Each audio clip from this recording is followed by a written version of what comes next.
The night was warm in Alabama, but the air around the old plantation was cold and heavy, like something was watching. The moonlight touched the wooden fences, the tall trees, the dusty road leading to the iron gate.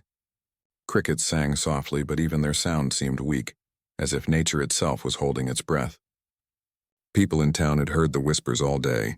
Some said the planter had lost his mind. Some said it was only talk, but deep down everyone felt something was about to happen.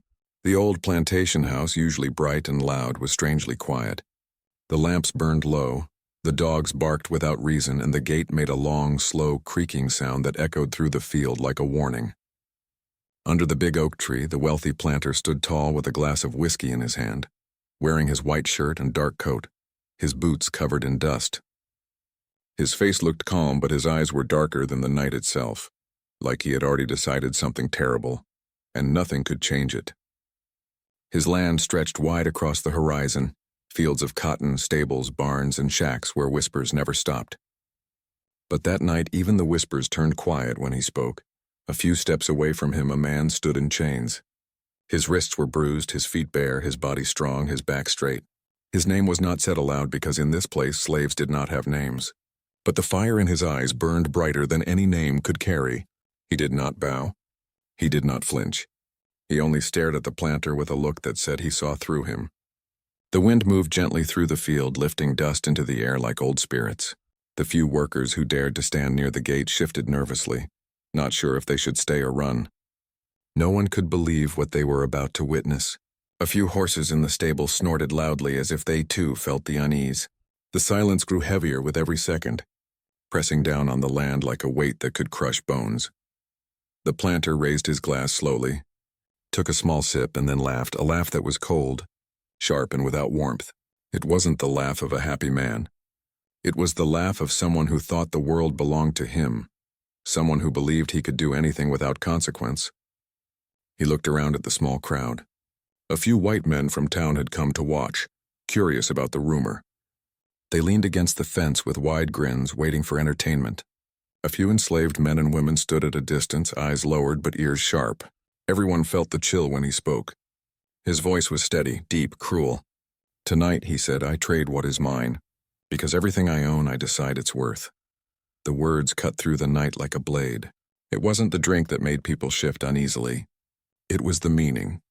Everyone knew what he meant. His wife stood on the porch of the big house, her white dress glowing faintly under the moonlight. She did not move. Her hands were folded in front of her, her face pale, her hair pulled tight. For years people had called her beautiful, spoiled, untouchable. For years they had believed she was lucky to live in the big house with a rich man. But those who had heard the cries behind closed doors knew a different story. They knew the smile she wore in daylight was a mask. She watched him now, not blinking.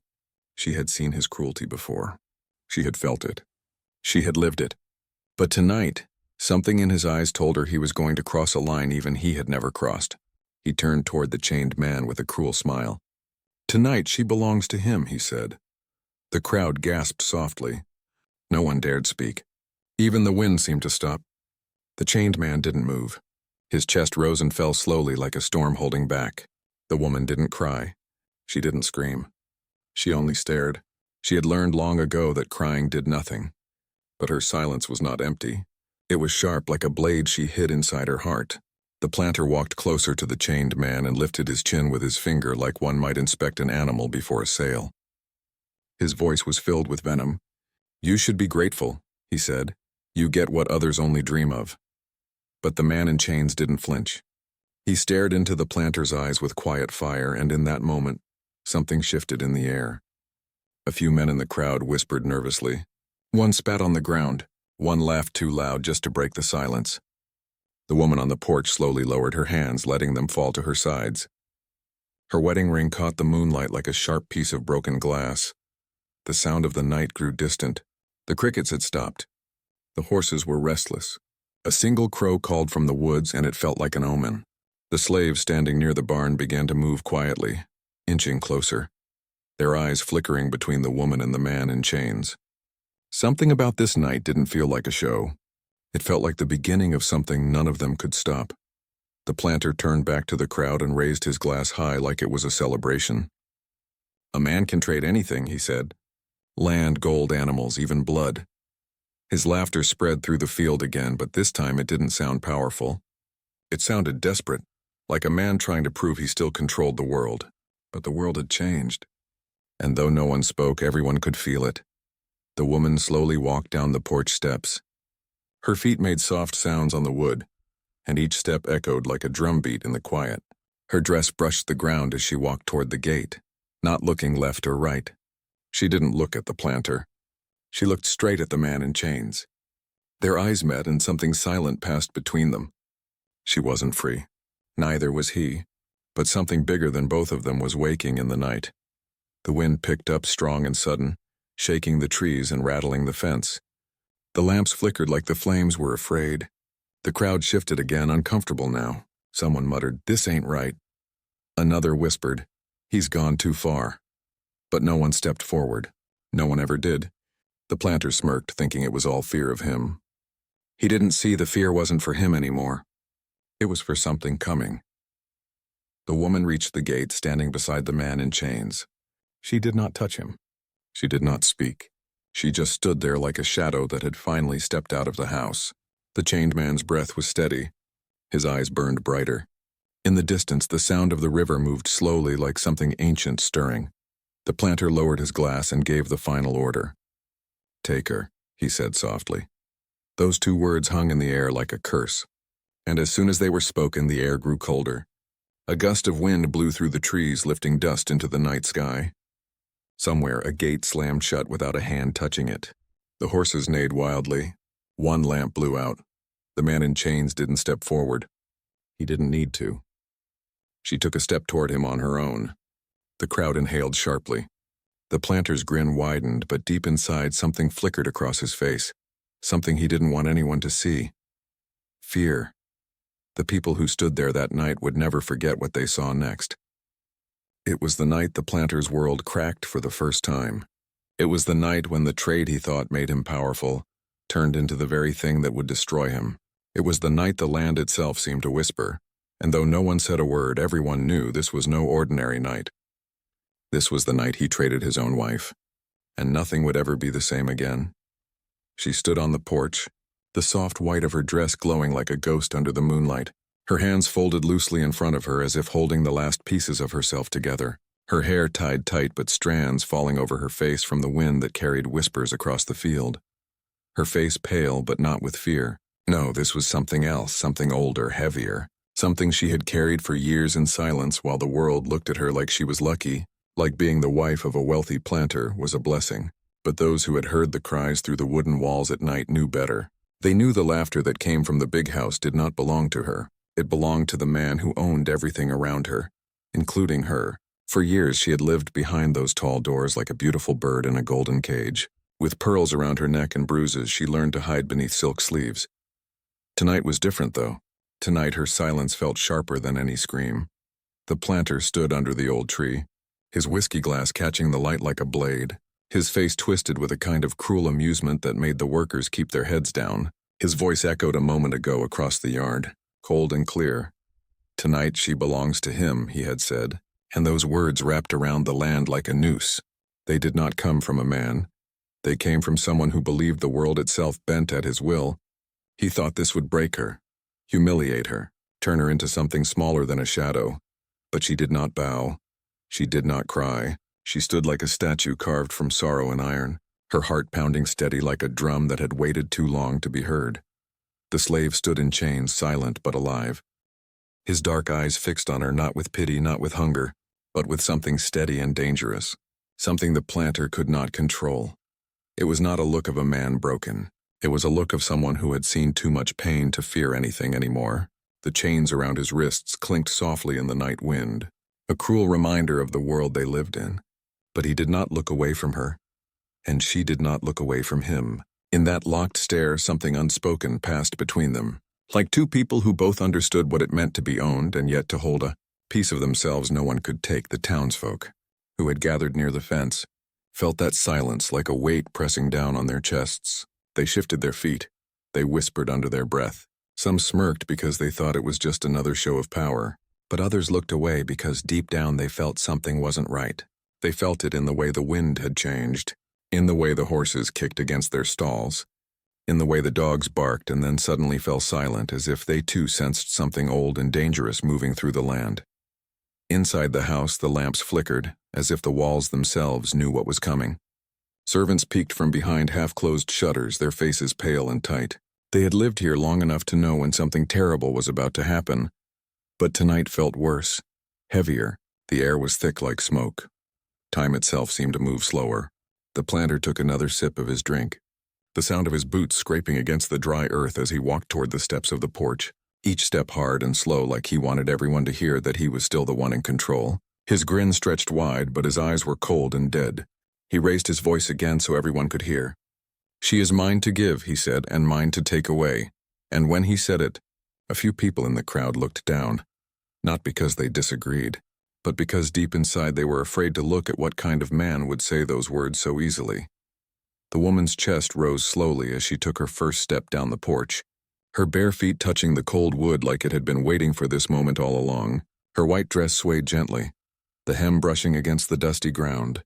The sound of the porch boards creaking echoed through the night like the sound of an old door opening into something dark. The wind blew harder now, pushing her hair back. And for a brief second, just a second, she looked less like the planter's wife and more like something free, something the night itself had claimed.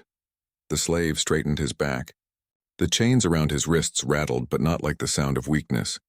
It sounded like the start of something sharp and quiet and dangerous, the kind of quiet that happens right before a storm hits. His eyes stayed locked on hers, and she stepped closer to him, one step then another, like she was walking towards something she could not see but had always felt waiting for her. All the while, the planter watched with that twisted smile, thinking he owned this moment, not seeing the fear creeping at the edges of his own eyes, a fear he would never admit. The people near the gate felt it too, though they didn't understand it. The wind pushed harder. Leaves rose from the ground. The branches of the old tree moved like hands reaching toward the house. Somewhere behind the barn, a horse cried out. The dogs started barking again. And then suddenly everything went silent, the kind of silence that makes your skin crawl.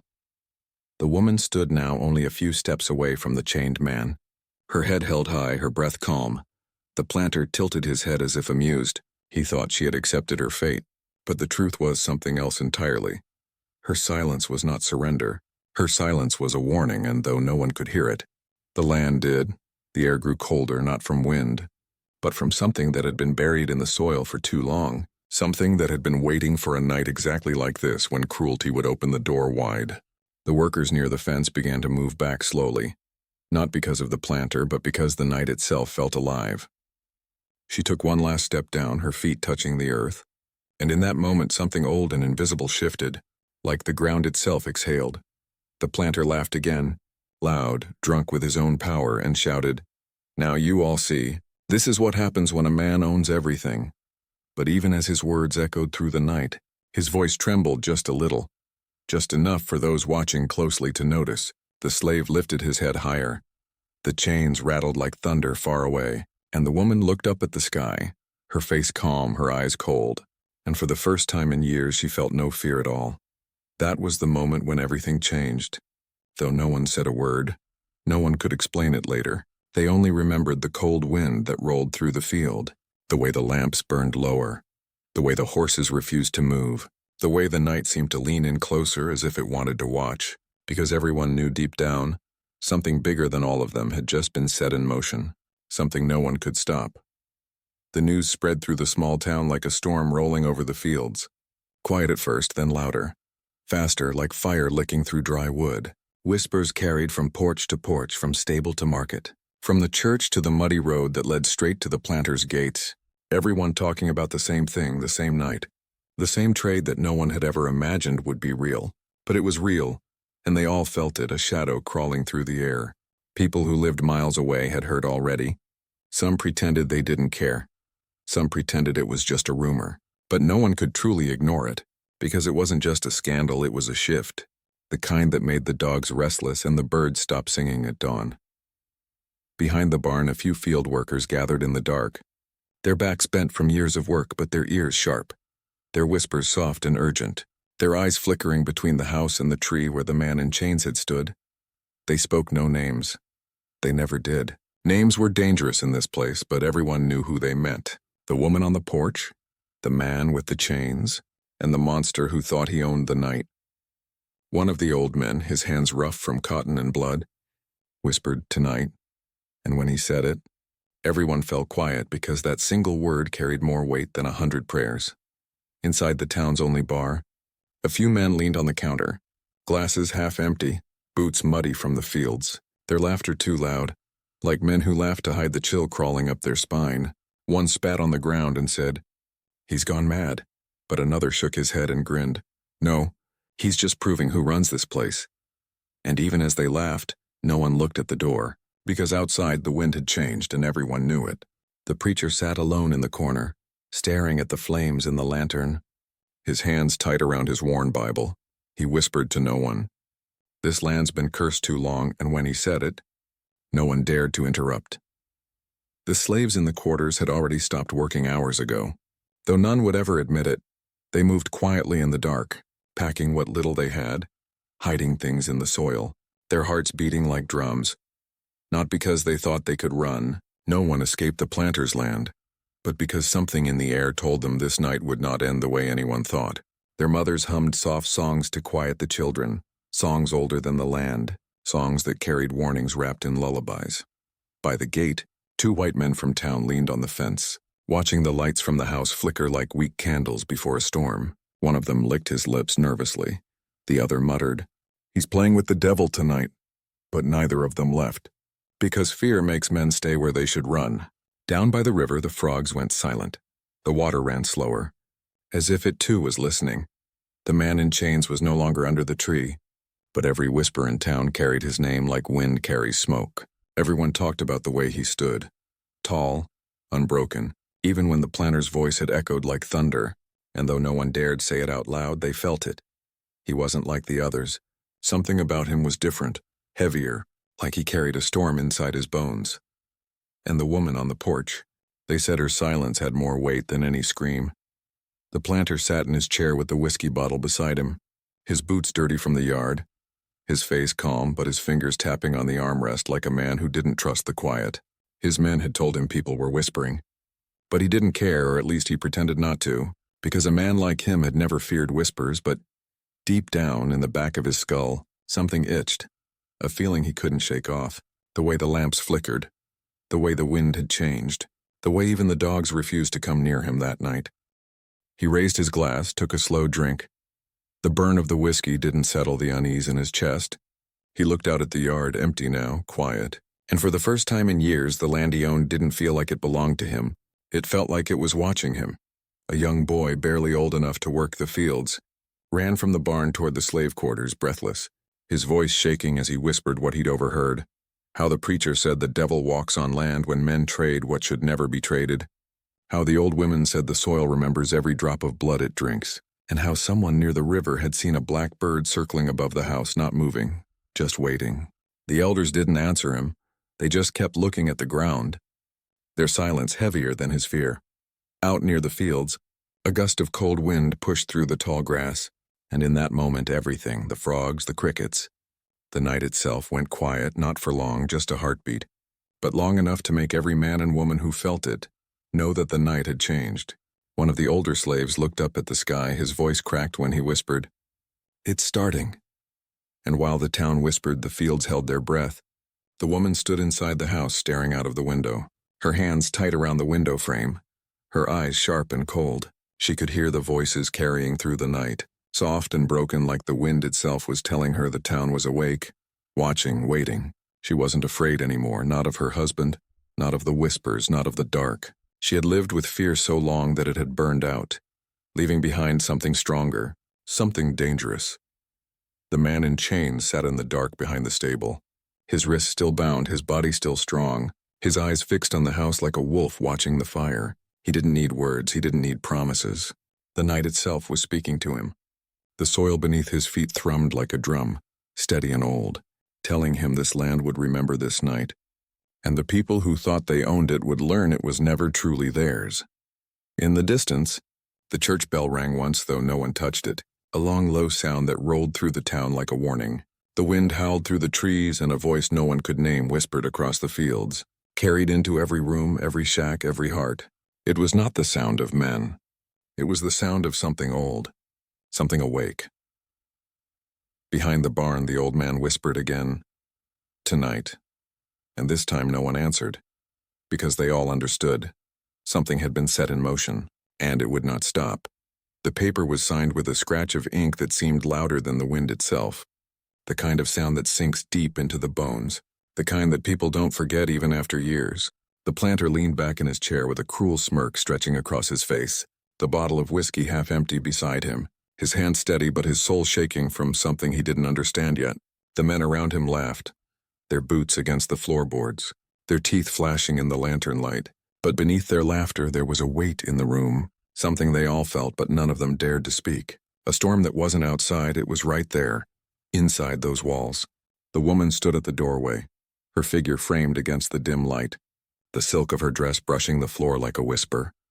She didn't speak, didn't move fast. She walked with the quiet strength of someone who has already lived through 100 endings, her eyes cold, steady, no tears, no begging. Only a strange stillness that unsettled the men in the room. The slave stood in the yard, the chains on his wrists clinking softly with the breeze, his breath slow, deep, his eyes fixed on the house, his chest rising like a tide that refuses to be broken. When the door creaked open and she stepped out, everything fell silent, the laughter faded, the crickets stopped. Even the wind stilled for a heartbeat. The men who had gathered to watch this twisted spectacle shifted uncomfortably, some grinning, some swallowing hard. No one daring to admit the truth. They were all afraid, not of the man or the woman, but of the way the air itself had changed. The planter rose from his chair slowly, wiping his mouth with the back of his hand, his boots hitting the wooden steps as he came down from the porch, his grin wider than before, the kind of grin that only men who believe nothing can touch them wear. He walked toward the yard, toward her, toward him, his steps heavy, echoing in the silence like drum beats, and when he spoke, his voice cut through the night like a knife. "It's done," he said, his tone thick with poison. "What's mine is his now." And the men laughed again, but their laughter was brittle, hollow. It didn't fill the night the way it should have. The woman took a step down the porch, her dress swaying in the wind, the sound of her shoes on the wood sharp and final. She moved like someone walking into a storm she no longer feared. She didn't look at her husband. She didn't look at the men. She only looked at the man in chains. And as their eyes met once more, something passed between them, quiet but powerful, a storm without thunder, a scream without sound. The chains on his wrists shook lightly as the wind pressed against the field. The sky grew darker, clouds swallowing the moon bit by bit. The trees began to rustle like a warning being whispered by something older than all of them. The planter lifted the folded paper in his hand and waved it like a trophy. The men cheered weakly, but their voices cracked. Because cheering didn't drown out the cold that had settled on the land. The dogs barked suddenly from the far end of the yard, sharp, frantic barks that made the horses neigh and kick inside the stable. The lamps flickered once, twice, then steadied, but their light seemed weaker, thinner. The woman walked toward the gate now, slow steps, steady breath, like a person who already knew the ending before it was written. And the man in chains straightened, his shadow stretching long across the dirt. The wind pushed harder through the field, carrying with it a sound like distant humming, soft but deep, like something underground had started breathing again. Some of the men stepped back without realizing it, their hands tightening on their belts. One of them muttered under his breath, "This ain't right." But no one responded because they all felt it, and fear was something that didn't need words. The planter didn't see it, or maybe he refused to see it, the way the shadows leaned closer to him, the way the night grew colder with each breath he took. He lifted the paper again and shouted, "It's done by my hand, by my right." But the wind snatched the end of his words and carried them away, like the night itself didn't care what he claimed. The woman stopped in front of the chained man, her eyes locking onto his, and the weight of her silence made the crowd shift again, the air thick as if it had shape, pressing against their skin. The chained man took one step forward, the ground crunching under his bare feet, his shoulders straight, his head high, his breath steady. He didn't touch her, didn't need to. The way they stood facing each other said more than words could. Something was being written here, not in ink, but in blood and soil. Suddenly the wind howled, hard, wild, ripping through the trees, shaking the lamps on the porch. Dust and dry leaves swirled in the yard like a warning circle around the house. A window slammed somewhere in the dark. The dogs howled louder now, not barking anymore, howling like something old and wrong had stepped into the yard. The men near the fence gripped the wood tighter, their mouths dry, their bravado peeling away piece by piece. The preacher's words from earlier echoed in some of their heads about curses, about land that remembers. The planter's grin faltered just slightly when he saw the way she stood. So calm, so unbroken, as if she had chosen this moment. Not him. His jaw clenched, his hand tightened on the paper, and he barked, "Take her!" But the wind carried his voice and broke it in half. The chained man didn't move forward, and yet somehow he felt bigger, taller, like the chains were nothing but decoration, like the night itself bent around him. In that moment, something cracked, not in the wood, not in the earth, but in the unseen thread that held this house together. The land beneath their feet shifted softly, like breathing. The lamps flickered again, one going out completely. The horses screamed in the stable, and the planter, for the first time in his life, felt a tremor of something he had never allowed himself to feel. Fear. The woman lifted her chin, her hair whipping in the wind, and though she spoke no words, everyone who saw her face that night knew she wasn't a pawn anymore. The trade he thought made him powerful had become the knife at his own throat.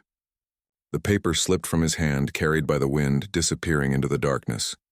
And in that silent, endless moment, the land seemed to whisper around them, low and cold, like it had been waiting for this night all along. The night grew deeper, the wind heavier, and the land quieter than anyone could remember. The moon was hiding behind a thick layer of clouds, turning everything into gray and black shadows that stretched and twisted, like they had lives of their own. The trade had been made, the paper had been signed, and the laughter of the men who stood around the planter was now soft. Unsure, breaking in the wind, they had come to see a show, to drink, to grin at someone else's misery.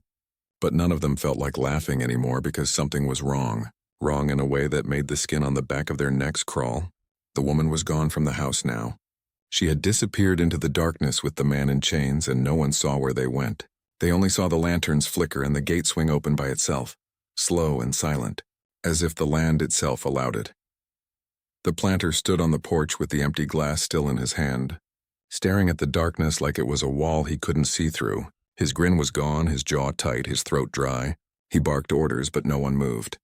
Not the workers, not the men who had been laughing earlier. Even the dogs who used to obey his every shout stood still, ears back, eyes fixed on the trees at the edge of the property, where the shadows grew thicker. "Find her," he shouted, his voice loud but weak, like it was being swallowed by the night itself. No one answered him. The horses in the stable kicked against the walls, snorting, frightened, their hooves scraping the wood. A storm wasn't coming. This was something else. Behind the barn, torches began to flicker one by one, but no one had lit them. People turned to look, their breath stuck in their throats. The flames rose steady, too steady, like the air itself held them up. The workers whispered, their faces pale, their hands shaking. Someone whispered a prayer under their breath, another whispered, "She's gone to the river," and another said, "No, she's gone to the trees." The trees at the edge of the field weren't normal that night. They moved like they were breathing, long, slow breaths, like something old had woken up beneath them. The planter slammed his glass against the porch rail and shouted again, angrier now, drunk on his own rage and the fear that he refused to name. "She's mine," he screamed. "He's mine! Everything here is mine." But the words didn't carry the way they used to. They didn't sound like commands anymore. They sounded like a man begging to be believed. One of the men at the fence turned away, muttering, "It ain't yours tonight," under his breath, and when the planter's eyes shot to him, the man looked down and said nothing else. Out in the dark near the edge of the field, the woman's white dress could be seen between the trees, faint like a ghost, her back straight, her hair moving in the wind beside her. The man in chains no longer looked like a slave. He looked like someone who belonged to the night, like the darkness wrapped around him instead of against him, his shoulders squared, his hands loose at his sides, and though the chains were still on him, they no longer sounded heavy. They sounded like warning bells in the wind. No one could hear what they were saying to each other. Maybe they weren't saying anything at all. Maybe the silence between them said more than words ever could. The workers gathered in the shadows, not too close but not far either, their eyes fixed on the trees, their whispers low and sharp. For years they had lived under the planter's cruelty, bent their backs, lowered their heads, swallowed their anger like stones. But that night something moved through them, not loud, not wild, something quiet but deep. A woman whispered, "The land's taking it back," and an old man nodded slowly without looking away from the trees. The planter grabbed his shotgun from beside the door, his hands shaking though he forced his face to stay hard. He stepped off the porch, boots crunching against the dirt, his breath short. The night colder now with every step he took. "Bring her back," he growled at the men around him. But none of them followed, their eyes fixed on the tree line like something there was staring back. He shouted again, louder this time, but his voice cracked like glass. The torches behind the barn burned higher, though no hand touched them, the flames swaying in a rhythm that didn't belong to the wind. The workers didn't light them, no one did. They just stood there and watched, their faces caught between fear and something else, something that almost looked like hope. The dogs began to whine low, tails tucked, ears down, and then they turned and ran, all of them, into the fields. Not toward the house, away from it, away from him. The woman and the man in chains disappeared fully into the trees, their shadows swallowed by the dark, and the sound that came next was not human. It was not animal either, it was something older, something that rose from the soil itself. A low hum that rolled through the ground like thunder deep underground. The men by the fence stumbled back. One fell to his knees, whispering prayers. Another crossed himself and muttered, "God help us." The planter pointed his gun at the tree line, but the shaking in his hands was too strong to hide. The barrel moved like a leaf in the wind, and he shouted her name. But the night didn't echo it back, it swallowed it whole. The field behind him was emptying quietly, the workers slipping into the shadows, not to run, but to stand and watch from a distance. Something they didn't understand but felt in their bones was about to happen. The wind grew louder now, howling through the open fields, slamming the shutters on the house, shaking the lamps, dust swirling around the planter's boots, the trees moving like they were alive, like they were opening their arms for something returning home. He shouted again, this time not with power but with panic, "Come back!" But no one came. Not his men, not the dogs, not the night. Behind the trees, the torches went out all at once. A single gust like a giant breath blew across the field, and the world fell silent. Not quiet, silent. Not a bird, not a horse, not even the wind. The planter lowered the gun just a little, his breath quick and loud in the stillness, and then far away but close enough to feel a single sound echoed. A chain falling. Not broken. Released. Every man who stood near the fence that night would later say that this was the moment they felt it. The shift. The moment the land no longer belonged to him. The moment something old and unseen took it back. The planter stood alone in the yard, his breath sharp, his eyes wide, the night staring back at him. And he finally understood he wasn't the one in control anymore. When dawn finally broke, it didn't feel like any other morning the plantation had ever seen. The sky was pale and heavy, the fog crawling low over the fields like a living thing, wrapping itself around the trees, the house, the gate, the fence, and the broken pieces of the night that still hung thick in the air. No birds sang, no dogs barked, no workers moved from their quarters. It was as if the entire land was holding its breath, waiting for something it already knew was coming. The planter stood on the porch, still in the same clothes from the night before, his boots muddy, his hair damp with sweat, his gun useless in his trembling hands. He hadn't slept, hadn't sat down. He'd paced like a madman until the fog swallowed the house whole. And now as the sun tried to rise, it didn't bring warmth, only a cold light that made the shadows stretch even longer. The front gate creaked slowly, though no one touched it, the metal hinges making a sound that cut through the silence like a blade. The men who were too scared to leave the fence froze where they stood, their eyes wide, their breath short, because in the fog 2 figures appeared, walking side by side, one in a flowing white dress stained at the hem from the wet ground, the other barefoot, tall, shoulders straight, the chains gone from his wrists. But the sound of something old followed behind him like a whisper. The woman's hair moved in the soft breeze, her face calm, cold, but not the cold of fear, the cold of someone who has walked through fire and no longer burns. The man beside her didn't speak, didn't need to. His eyes were fixed straight ahead on the house, on the man who had called himself master. The planter stepped forward without realizing, his boots scraping the wooden floor, his breath caught in his throat. For the first time in his life, he didn't know what to say. All his power, all his threats, all the things he used to control people with meant nothing now. The chains he had believed would last forever were gone, and the 2 who stood before him weren't the same as they were the night before. They carried something with them, something the land itself seemed to recognize. The men at the fence whispered in broken voices. Some called it witchcraft, Others said it was God's hand. A few stepped back, as if distance could save them from what was about to happen. The fog rolled around their feet like smoke. The earth beneath their steps was soft, but each footfall echoed like it was shaking the house itself. The planter's hands tightened around the shotgun. His finger twitched, but he didn't lift it. Not because he couldn't, but because some part of him knew the gun wouldn't help him now. Guns don't work against what lives in the soil. She stopped at the bottom of the porch steps, looking up at him with eyes that no longer belonged to the girl who once cried in that house. She was quiet, too quiet, and that silence was louder than any scream she could have given. Behind her, the man who had once been in chains tilted his head slightly, not as a threat but as if the house itself was on trial. The wind rose slowly around them, picking up dry leaves, swirling them in the air. The shutters on the windows banged against the walls. The horses in the stable neighed wildly and kicked, their panic echoing across the fields. The planter's breath turned shallow. His lips dry, he took a step back for the first time. He was the one retreating. The woman raised her hand slowly, not to him but to the house where she had been caged, the house that had been his pride. And as she lifted her hand, the ground beneath the porch groaned. Old wood creaking like something underneath was waking up. The fog thickened, swirling faster now. The men at the fence gripped the wood like children clinging to something solid in a storm. The planter opened his mouth to speak, to shout, but no sound came out. Because the sound came from somewhere else, a low, deep hum rising from the earth, rolling through the fields like the heartbeat of the land itself. She took another step forward, and so did the man beside her, his presence like a shadow that didn't need darkness to be strong. The planter stumbled backward, his shotgun slipping slightly in his hand. He raised it halfway, but when their eyes met, he saw something in them that froze him where he stood. Not rage, not hatred, something worse. Power. The kind of power that doesn't need to scream.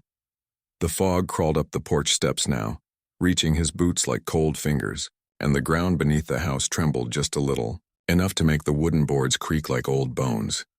The workers in the distance didn't move. They didn't run. They just watched because they all understood somehow that this was not their fight anymore. It never had been. This was between him, the land, and the two who stood at the gate. The woman finally spoke, her voice soft but carrying through the fog like a blade. "This house remembers."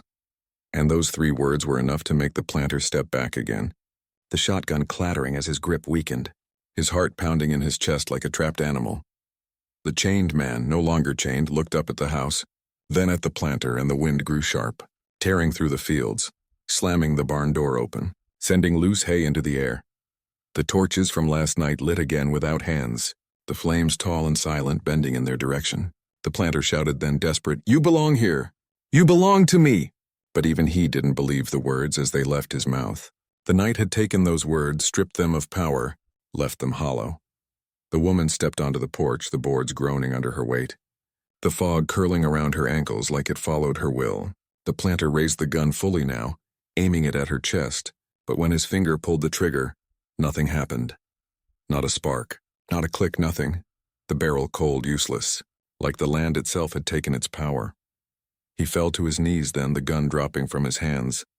His breath ragged, the fog thick around him, and the two stood before him like a verdict that couldn't be appealed. Silent, unshaken, unstoppable. The sun rose weak behind the fog, but it didn't warm the land. It only revealed how small he had become, a man who thought he owned everything, now facing what had always owned him.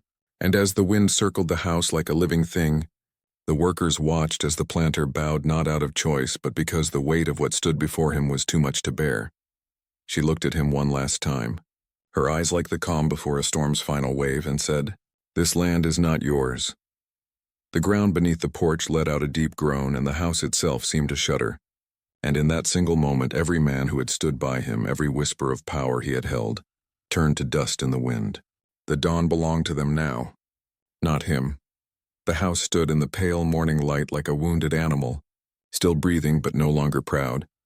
The walls that once held the planter's voice now held only silence. A silence so deep it felt alive, crawling through the porch, seeping through the broken gate, lingering on the empty path that led to the fields, where fog still clung to the ground like a shroud.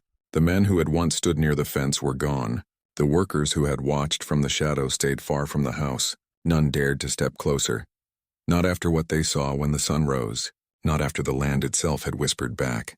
The planter was still on the porch, kneeling where his pride had collapsed, the shotgun lying useless beside him, his hands shaking not from cold but from something worse, knowing that the power he thought he owned had slipped from him like water through open fingers, knowing that the house he built with fear no longer listened to him. From the gate, the two figures stood still, like ghosts who had returned not to speak but to end something. The woman in the white dress with her hair untied, her face calm but carved with something unshakable, and the man who had once been in chains standing beside her, tall, silent, the fog curling around him as if it knew who he was now, not a slave, not a broken man, but something the land itself had chosen. They didn't speak. They didn't need to. Their presence was enough to pull the weight of every cruel act this land had swallowed and turn it against the man who had believed he owned it. The planter's men were gone. His dogs had fled. His workers no longer bowed. And the earth beneath the porch groaned like it was ready to bury a name it had carried too long. The wind returned slowly, not howling, not violent, just steady, moving through the trees and the fields like a voice older than any living soul here. The birds finally began to sing again, but their songs weren't gentle, they were sharp, wild, like they were singing for someone else now. The planter looked up at the woman, his lips trembling. The words he had lived his life by stuck in his throat. For the first time, his voice didn't matter. The house didn't echo it back. The land didn't carry it, the world didn't listen. "This is my home," he whispered. But the words fell dead on the porch. The woman stepped closer, the fog parting around her like water.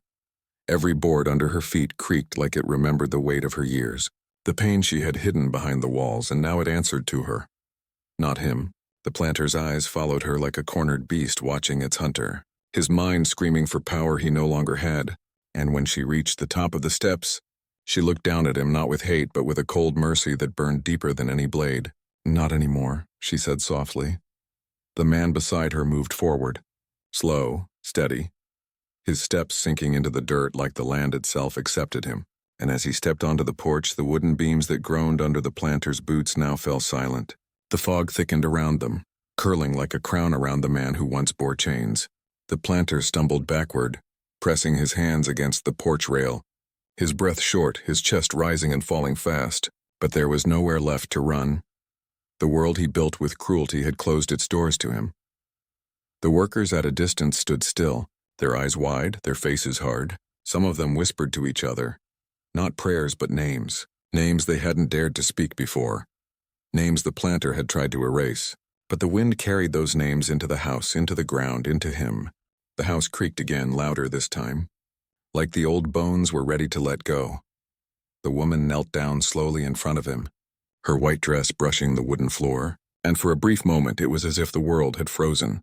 She reached out, not in love, not in forgiveness, but as someone who was taking back everything that was stolen. Her hand pressed against the porch floor, and a sound rose from the earth, low and endless, like a drum buried beneath their feet.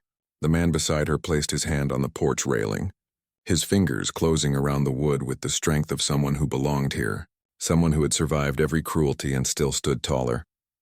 The planter whispered her name like a plea, like she would save him the way she once saved herself by staying silent. But the silence she carried now wasn't submission. It was power. She rose to her feet slowly, and when she turned, the fog followed her. The man followed her too, his steps unhurried, certain. They walked down the porch together as if walking away from a grave. The wind picked up behind them strong, pulling at the porch rail, the lamps, the windows, and for a heartbeat the house trembled as if taking its final breath. The planter screamed her name once more, but it echoed back like a stranger's voice, empty and useless. And then, as the two disappeared through the gate, the house let out a long, deep groan, the porch cracked, and the front door slammed shut without hands. The windows blew open, the wind howled inside, and every light that burned inside that house died at once. The workers didn't cheer. They didn't speak. They simply watched as the fog rolled in behind the two figures, swallowing the path, leaving the planter alone on the porch with nothing but the echo of his own collapse. Some say the land finally took what was owed that morning, that the house rotted faster than time could touch it, that no one ever lived there again. Others say they still saw her white dress near the river on some nights, walking free, the land quiet beneath her steps. The planter's name was never spoken with power again. It was whispered like a curse carried by the wind through broken fences and old trees. And Alabama remembered, not the trade, not the man, but the night the land took everything back.